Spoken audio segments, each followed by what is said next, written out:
Hello and welcome to Steve's Vintage Model Builds. I'm Steve, as you might expect, and the handsome fellow on the avatar is our cat Jack. Takes after me in that regard. Huh? Okay, so not going to do a kit review today. Going to do some updates on. Got a lot of builds going on. Um,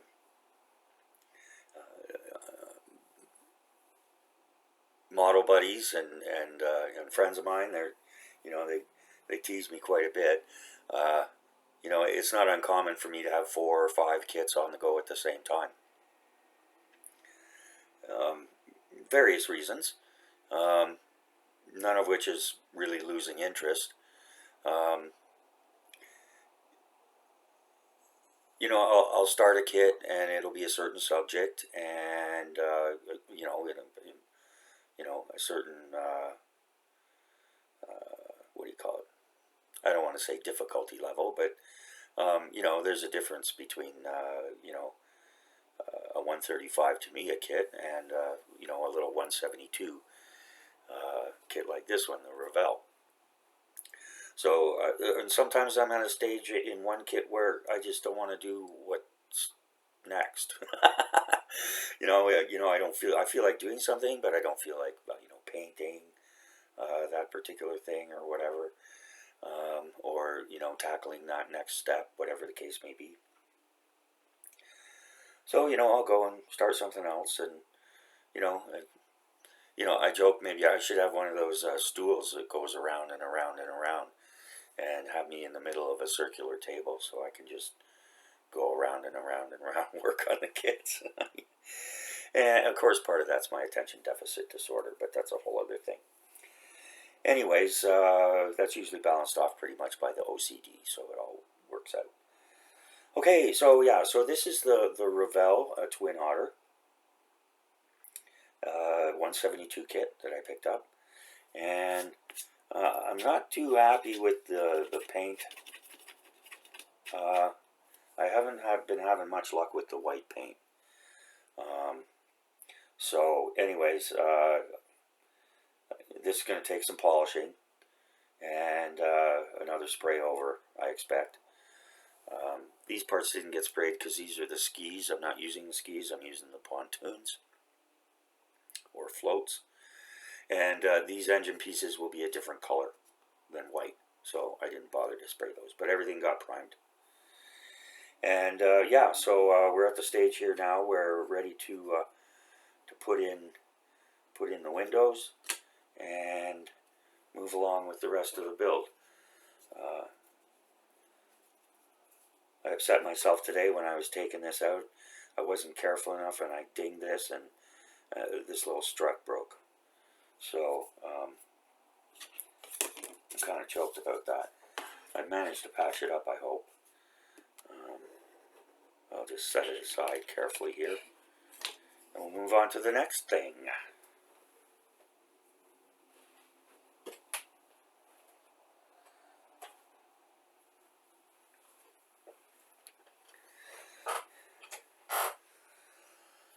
Okay, so next up is the Trumpeter 172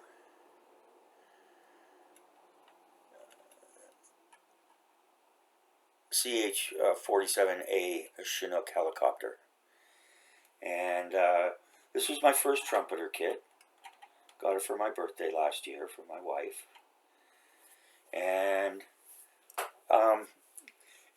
for a Trumpeter kit, it wasn't very expensive. It was only $30 Canadian. So, plus tax, of course, Canadian. But yeah, for the most part, it built up pretty well. The fuselage went together pretty good. Not quite finished here. And I don't know if you can see there, there's some nice detail of the cockpit that I was able to paint up. I don't know if you can see the control panel down there, and the seats, and so on and so forth. So overall, I'm going to give it, I'm not quite finished yet, but I'm going to give it a good. There's a couple things about it. The fuselage went together pretty well. This doesn't seem to want to fit properly, so that's going to take some renovation, as it were. The props spin mostly. This one there was a gap here. Well, it split. It didn't cement together properly, and so when I did cement it together properly, now the propeller won't turn, or you really have to push it. And it's not a big deal to me. The front's fine. They did a kind of a funny system. They've got these two little metal shafts that go down in there, and to no purpose that I can really see, other than to fall out when it's inconvenient. Anyways, so that's okay there. So that kind of takes it down. Now, overall, I give the kit a good, but and I'm pretty happy with the way I managed to detail those beautiful Lycoming engines. Yeah. Nothing sounds like a Lycoming engine. Okay, and however, the decals were a disaster. I managed to get this one long one on up here, but you'll see here, I hope, where it just started to break up. With the slightest attempt at manipulation, whether I was using a Q-tip or the tip of a sharp knife or my tweezers, it didn't matter. And so I got this one on, mostly salvaged, and I don't know if you can see, I got the Marines on the side there, and everything else was a mess. So anyways, I'm thinking about just repainting it all in black and making it a CIA helicopter. Yeah, running heroin between Cambodia and Japan. Okay, and so, but no, I mean, it's pretty good quality, and nice, fair detail. So, yeah, not quite finished yet.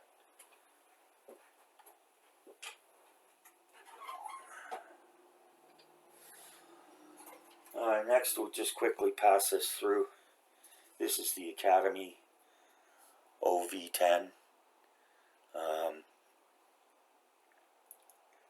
Bronco 172 scale, and I gotta get the missile packs and everything underneath there and put the motors on.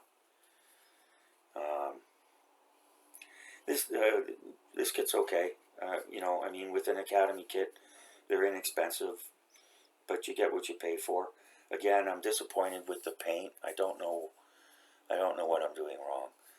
But anyways, and I don't know why they I think I'm going to paint this over because the instructions said insignia white, but that just looks ridiculous, especially for a close air support. Anyways, whatever. Maybe that's why, so that other aircraft could tell who it was. I don't know. So anyways, yeah, it went together pretty good. No figures. Yeah, that's in the home stretch too. Just have to finalize the painting, do the touch-ups here, and then put the canopy on. Nice little kit.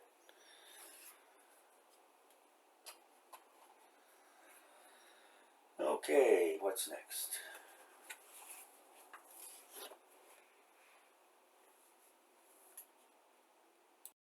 Okay, next up is the Italeri U.S. Motorcycles 135 kit. You get two motorcycles, two figures. Let's see. So I'm part way through. This is very fiddly. Lots of tiny pieces. You know, halfway there. Got to do this side and the front. And it came with two figures. Here's figure one, still on the sprue, although I painted up the flesh parts. Figures would be so much easier if figures didn't have faces. And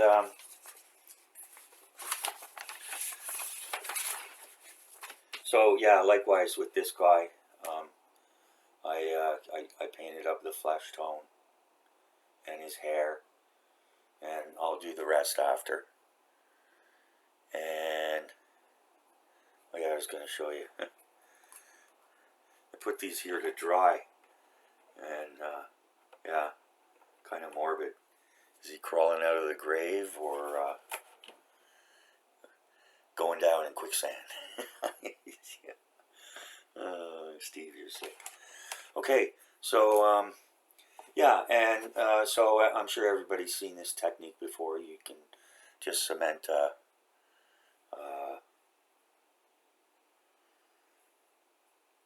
piece of sprue, makes it easier to hold.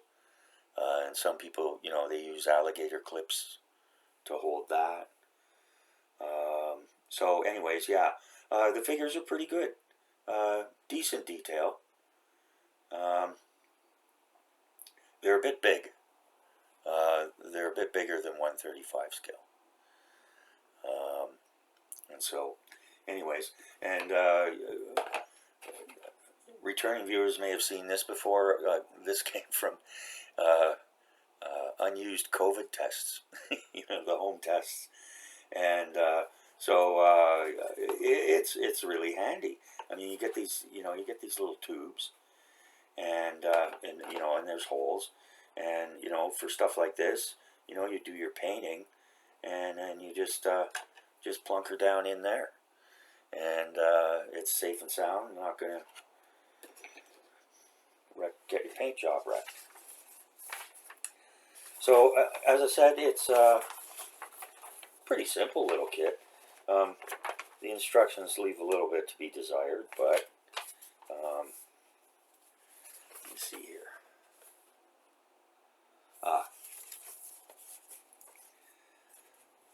I got in a conversation with somebody about this on YouTube. Had made a comment, and it's not very clear where this little shock. This is a shock absorber. Where this little shock absorber goes. You know, they say to put it up in here, but there's nothing to indicate where. There's no locating holes. There's no locating pins on the piece.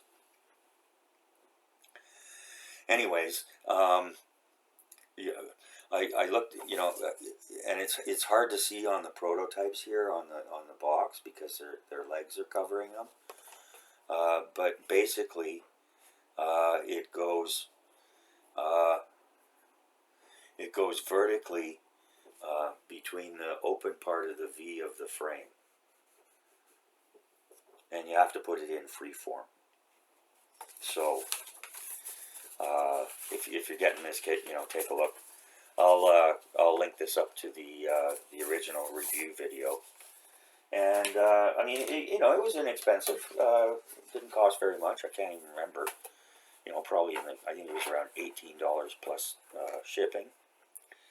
And yeah, and the Italeri stuff it's not bad. It's okay. And the reason I got it though was I'm going to put it in a diorama with this. We've seen this before on the channel. See, there we go.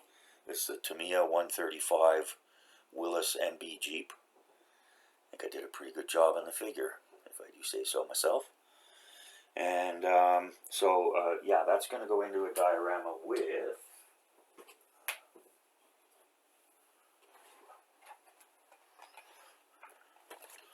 the ICM Studebaker.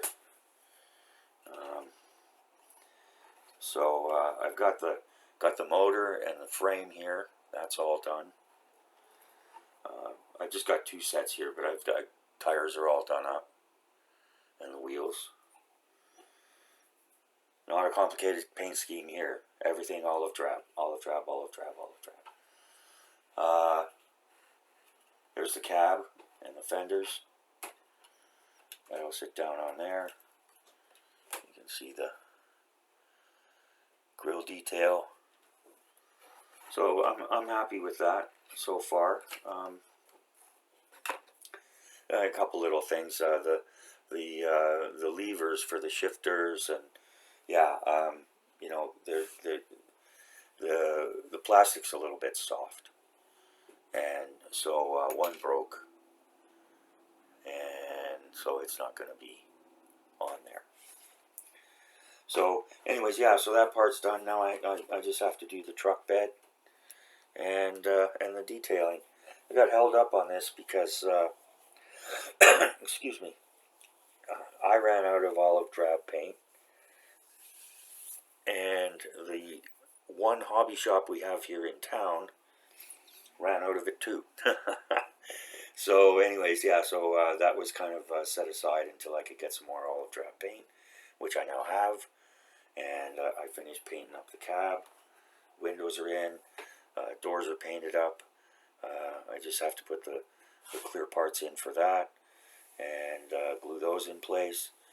And yeah, so on we go.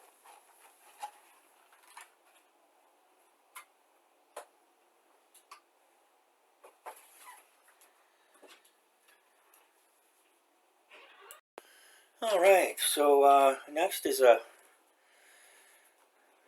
kind of a stalled project. This is the Academy. We saw this as part of the finale of my Academania series earlier this year. And it's the New Bedford Whaler circa 1835, and it's a 1/200 scale. And we did a live chat on this as part of, as I said, it was the finale of the Academania series. And this is what all my British friends call a cracking little kit. I'll tell you, it's a beautiful little kit, and I'll also put up an end screen so that you can go back and take a look at it. But $12 Canadian. It was $11.95 or $11.99, something like that. And you can still get it for that now, or more or less for that. When we did the live chat in January, one of the guys in the UK, he went and, you know, when I told them how much it cost, they were like, no way. And he went and he looked at it, and yeah, there was a place there in the UK selling them for £7.50. So yeah, I mean, I think, you know, pound for pound, this is probably the best value kit I've ever seen. It's just, I can't say enough about it. So I've done up the nameplate. Not perfect, but I'm going to polish that up a bit more. And again, some problems with white paint. But anyways, so here I've done the hull. And pretty happy with that. Rookie mistake. Didn't prime the stuff. So, you know, the paint's all streaky. Now, I was thinking about just trying to repaint it, but then I'm thinking, well, the underneath of those boats probably would be kind of streaky. So I'll see what I can do to highlight it, maybe some panel liner or something like that. And yeah, so all these rat lines and rigging, I've got those all painted up. With the situation with the white paint over here, I pretty much decided I'm just going to leave the sails. I'm not going to try and paint them white. Although I might paint them, kind of an off-white. I don't know. Yeah, but that's a little ways down the road yet. Again, here's the deck, top deck. And overall, I'm pretty happy with that. Again, not perfect. But I'm happy to say my skills have improved since I started this build, as they have steadily since I started back into the hobby last August 2023. So, and I'm having the time of my life. I've got money to buy kits. I've got time to make kits.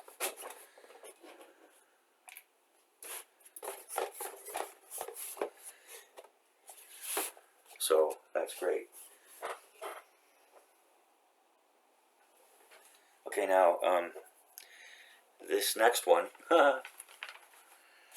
when I ordered that and it came, and I showed it to my wife, and I said, "Oh, I got a ship model." And my wife's, well, not only is she female, but she's Filipino. And if you don't know Filipinos, I'll tell you they're hopeless romantics. And the men are almost as bad as the women. But anyways, so, when I showed her I got this ship, and right away she jumped right on it. Oh, you gotta get the Titanic, and you have to find some little figures that you can put on the bow, like Rose and Jack, and anyways. Okay, so it's just so okay. So I start looking at Titanic model kits. Some of them are far out of my self-imposed price range.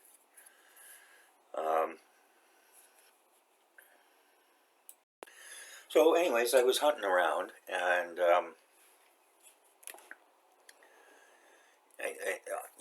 I saw this kit on Amazon, and it was the Revell gift box set. And you actually get two models. You get a 1/1200 scale, and you get a 1/700 scale, and stands for both. Came with a paintbrush. You know those paintbrushes that come with the kits, but it'll be useful for something. And came also with a set of paints. Again, as with the the paints included kits. And 2 out of the 5 were all dried up and pretty much unusable. But hey, that's okay. Every bit's a bonus. What else came with it was this. This Revell cement.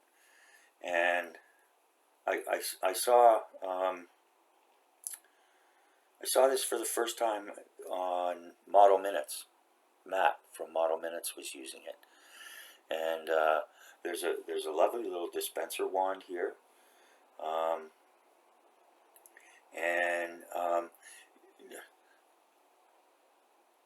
It's great. It's along the same lines as the Tamiya Medium, a little on the thicker side, not thin, but certainly has its uses, and I use it regularly. So it takes a little bit of practice to use the wand, so that you're not dispensing too much, and it does drip a little bit. But that's okay, because then you can scoop it up with a toothpick and run it along your seam for an extra perfect bond there. So yeah, so that was very nice. Very pleased with that. And again, I can't remember how much I paid for it. I think it was about $50, 50 maybe $60 by the time tax and everything was into it. So yeah, and now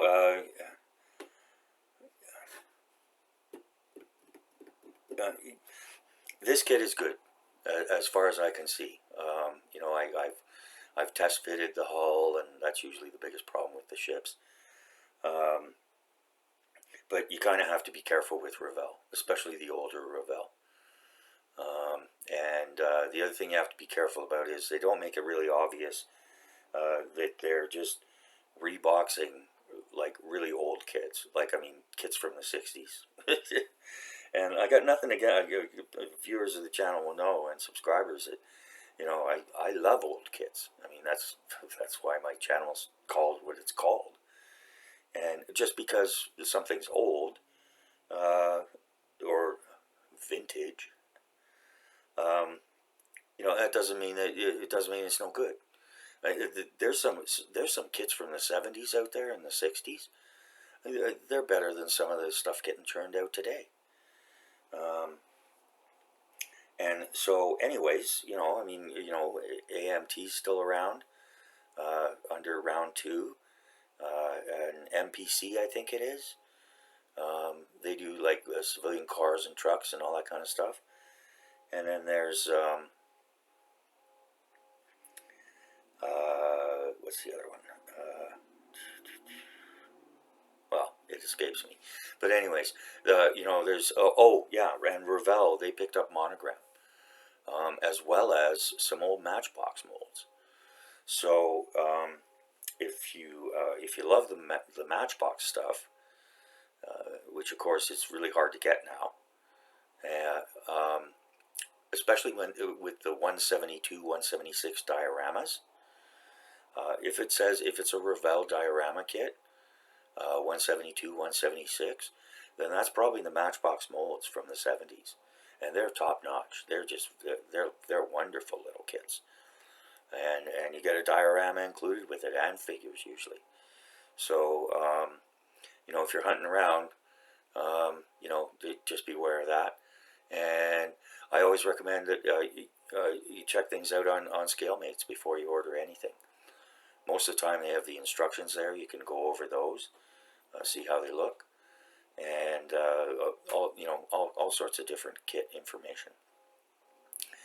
And so, yeah, go to ScaleMates. Check out ScaleMates, and there's so much else at ScaleMates too. It's free.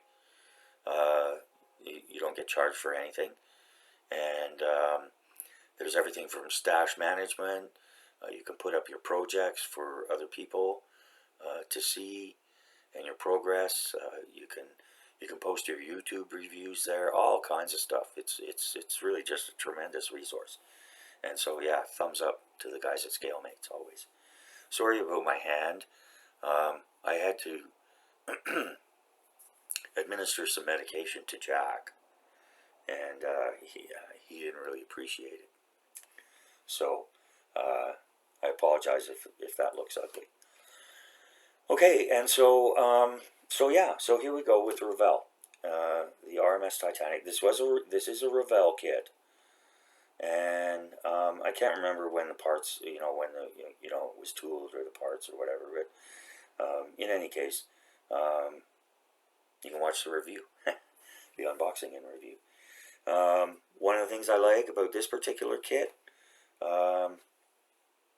everything done in Poland.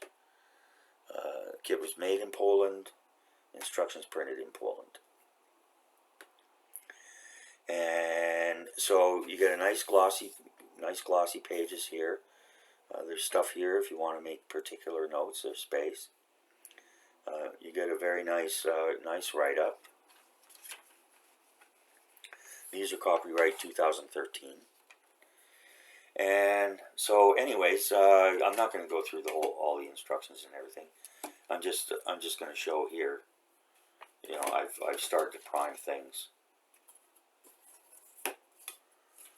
Get started on it. There's the stand. And these are the funnels, lifeboat racks, and this was nice. This hull came all as one piece, and had hardly any flash. I mean, if I wanted to really super pick, I could probably, if I was so inclined, if I was that kind of modeler, I might go in and, just run the tip of an X-Acto knife around every little window there. But in any case, you get nice detail here. It goes on a stand, but it's flat bottom. But you get the. I think she had twin screws.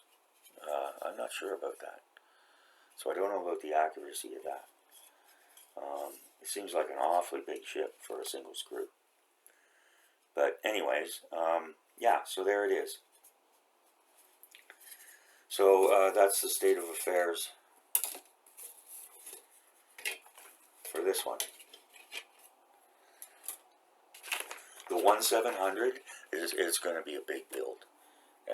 It's not really complicated, but it's not something that I really want to get into at the moment. And to be honest with everybody out there, I'm a little off ships right now. The Akagi stalled where it was at Christmas time. Well, no, I've done a little bit of work on it since then. But yeah, it's not a bin job. It's a great kit. It's just I'm afraid it was a little too much for me to tackle upon such an early re-entry. I have no complaints about the kit other than the fact that there are tons and tons and tons and tons of little tiny pieces, and I see no reason whatsoever why a 1700 motor launch needs to be made out of 3 pieces. Okay, so that's just my opinion.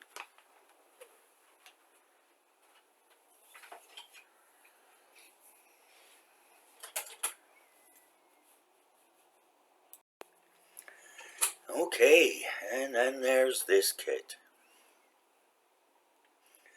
I'm not sure if this vehicle was ever called the Beast, although I think in some of my research I saw it referred to as such.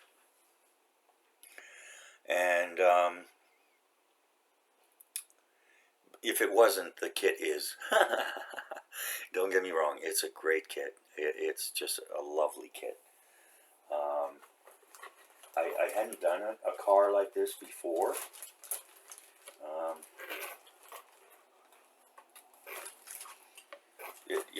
It comes in these colors of plastic. You get real rubber or vinyl tires, whatever they do with them.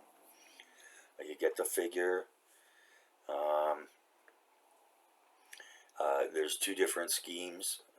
There's for what was his name? Jody. My British friends are going to kill me. Scheckter, that's his name. Jody Scheckter, who actually won the Swedish Grand Prix in this vehicle. But when he left the team, he said that it was a piece of junk. I saw a recent interview with him, and when he was asked about it, and they were standing over it, he has it as part of his collection. And he said, well, he was a little softer about it, but he said, well, it broke down a lot. Yeah, so, but yeah, if you don't reach for the stars, sometimes, you'll never get to the stars. And, they did have success with the car. It just for various reasons, they made modifications to it for, I think, Peterson, because he was so tall. And they did some other things that basically negated the advantages of this design. Anyways, but it did have some success on F1. I think Tyrrell came in third in the constructor standings, and Scheckter came second, I think, for 77. Yeah, and of course everybody was like totally amazed when they saw this vehicle. And but yeah, like everything else with F1 and stuff like that, they would have outlawed it sooner or later, anyways. There were a couple of other teams that did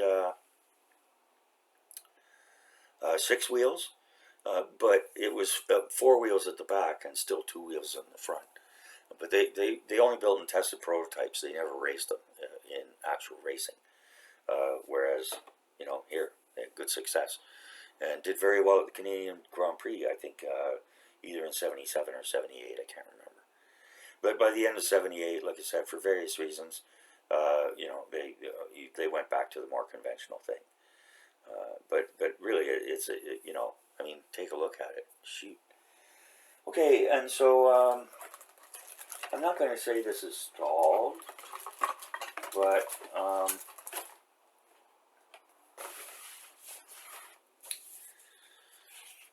here's the thing.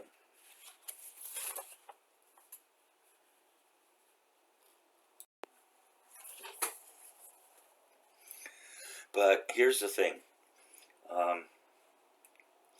The engine compartment is open. Well, the engine is open. There is no engine compartment. And the biggest thing about this kit is the engine. It's a Ford Cosworth engine, as most of them were back then, if not all of them. Okay, and so, excuse me. We've got vinyl tubing for the ignition, and this isn't real clear. People with more experience with models like this, it might be intuitive or whatever, but it's not really clear about what's supposed to happen here. And there's different kinds of vinyl tubing, so and even the way they describe it here, it's kind of, part of it might have been my dyslexia, but I had to go and watch a couple of videos to figure out how this was done. Not criticizing, I'm just saying, there you go. And then, of course, here we have the engine block. This is step 1. We have step 2.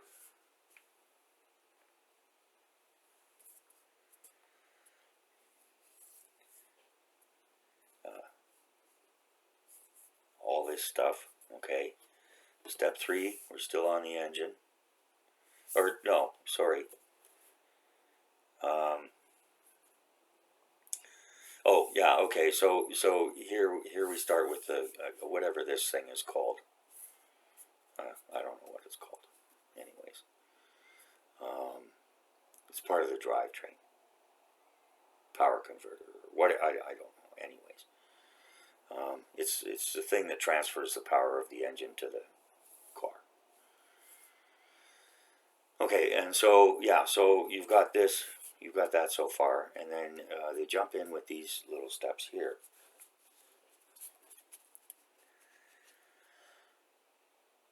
And then we're back to the engine. And they show you how to attach the exhaust pipes. And that's a bit weird too. And the fit here wasn't terrific, I have to say, to me. But yeah, this was an awkward step, but got it done, which you'll see. And then here we have some more vinyl tubing, which they say to stick in here, but it's not really clear about where it ends up until you get here, which is why you should always review the instructions first, which I did. But stuff like this is rather a challenge for me, which is part of the reason I do this stuff. But anyways, and so yeah, and so here it's like, they go in like this, they go in like that, and then this thing goes on in the end. Okay, and then you've got the subassembly that you did over here, and you put it together. There's shock absorbers that go in there, and the vinyl tubing goes into another, you know, it goes where it's supposed to go, and then we've got the rest of the drivetrain moving on. So, anyways, I didn't mean this to be like a big review or anything, but I just wanted to show that, you know, assembling this engine is complex, and so this is where I'm at so far. I got the ignition wires done, and I've got this rear portion, and I got the exhaust pipes, and yeah. So, anyways, pretty much done with that. Whew. And so, anyways, when we were on the live chat, when I reviewed this, which all the guys really loved, and I think there were a couple of girls there too. Maybe Stephanie. I haven't seen Stephanie for a while on anything, so hope you're well, Steph. Okay, and so yeah, so that's in progress, and oh yeah, so yeah, what I was going to say.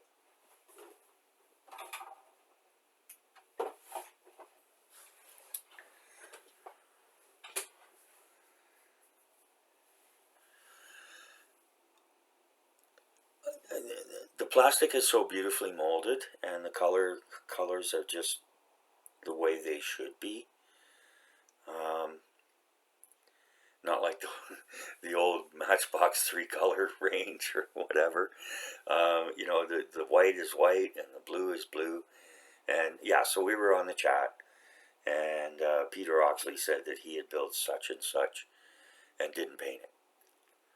And for that to come from Peter Oxley, who's a brilliant, meticulous model maker, so any guilt I might have felt is gone.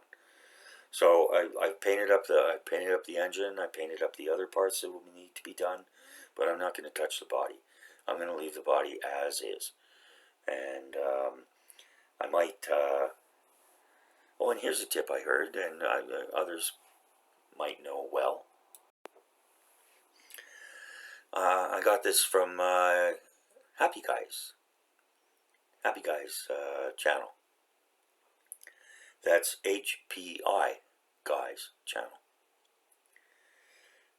At first I thought it was Hippie Guys, but then I saw the pictures of the kids in the model shop at the beginning of the videos, and they were not hippies. So, and I heard later, Happy Guys. Anyways, all sorts of kit reviews there. Oh boy, and builds. Great job on that. So, anyways,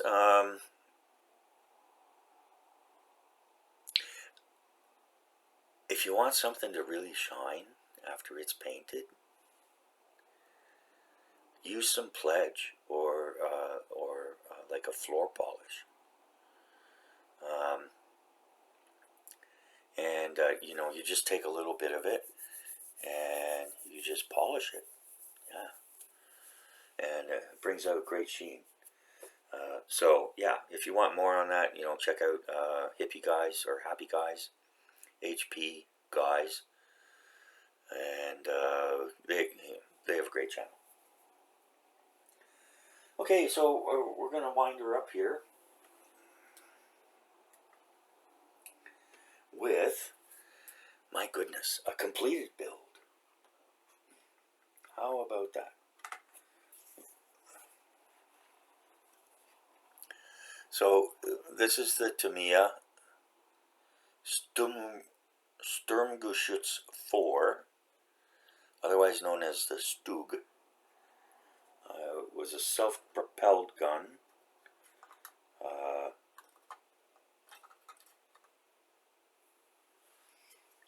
Mostly used in the anti-tank function. Although, of course, later in the war, you know, they used everything they could. And So, anyways, so here's the figure. I'll take this out. So, I don't know if you can see here, but you know, I've silvered up the oh, you can see it. I've silvered up these periscopes. Pretty happy with the way the machine gun turned out. All the stuff.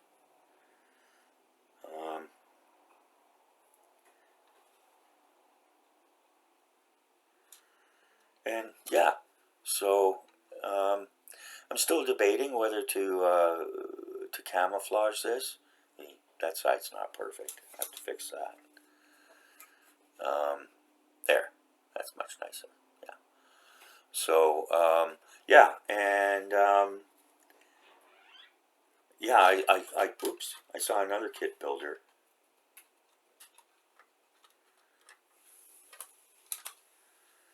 who had put the, I don't know, crocodile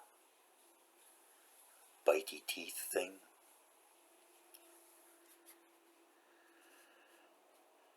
I wouldn't like to be staring that down, would you? No, certainly not. Yeah. Okay, yeah, and so this was done, this is the Stug 4, so it was later in the war. So it's done in the regular dark yellow with Tamiya rattle can spray, TS, whatever it is.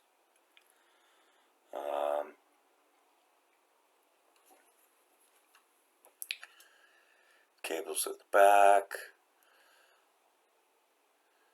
a little bit of panel liner action going on there, and yeah. Oh, and these didn't come with the kit. Those decals, they didn't come with the kit.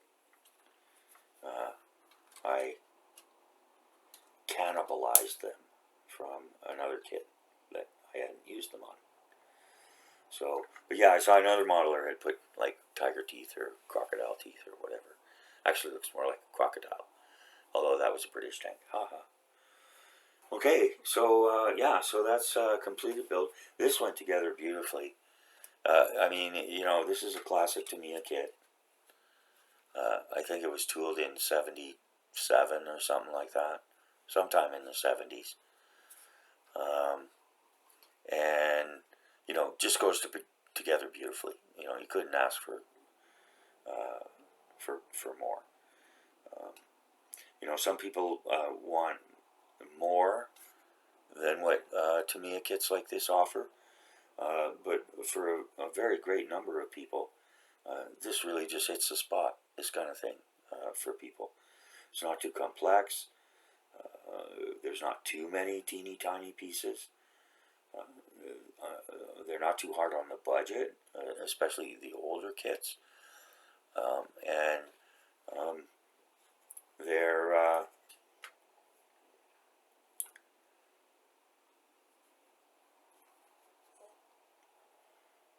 you know, the assembly, you know, the assembly's only part of it. And once it's together, what you do with decorating it and weathering it and so on and so forth. I haven't actually cemented this onto I haven't cemented the top onto the body. That's why the cap is there. So there we go. See? Yeah, fits perfect. Okay, and so, yeah. So if you want a paint mule, as I heard someone most disrespectfully referred to Miss Tamiya as, they have been dealt with, by the way.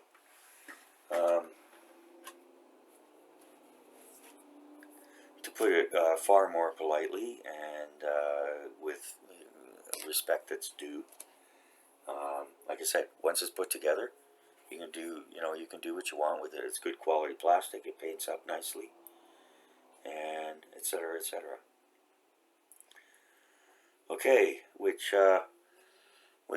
brings us to Heinz, the Nazi of the hour, yeah, or German soldier of the hour. Anyways, So here he is. I'm pretty pleased with the way he turned out as far as the camo and everything is concerned. I did it in an autumn time, kind of September, October 1944. And so, yeah, as always, to me a figure was great, and I'm pretty happy with the way the camouflage turned out.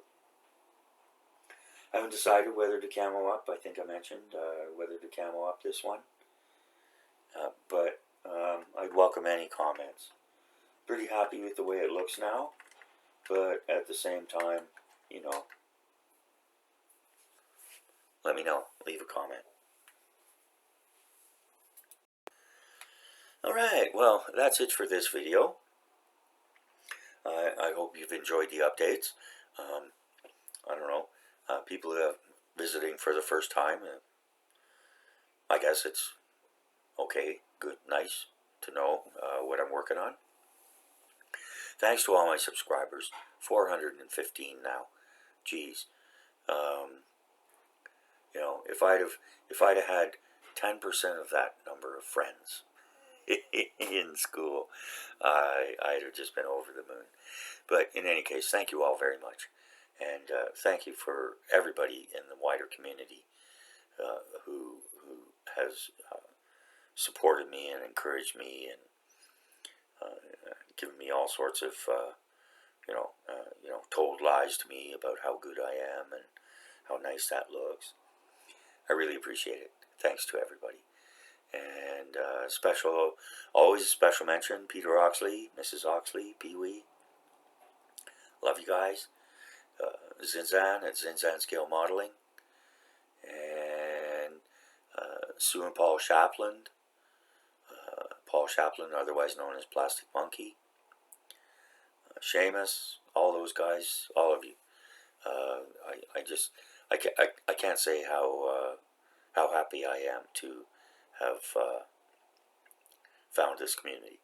So thanks again to everyone, and feel free to leave comments. Please make them respectful. Although it may not happen as much as I'd like, or much as I'd like, younger people may be checking out the channel, and so let's just keep it free of profanity. And feel free to criticize me, feel free to correct me, but you are not free to spew abuse or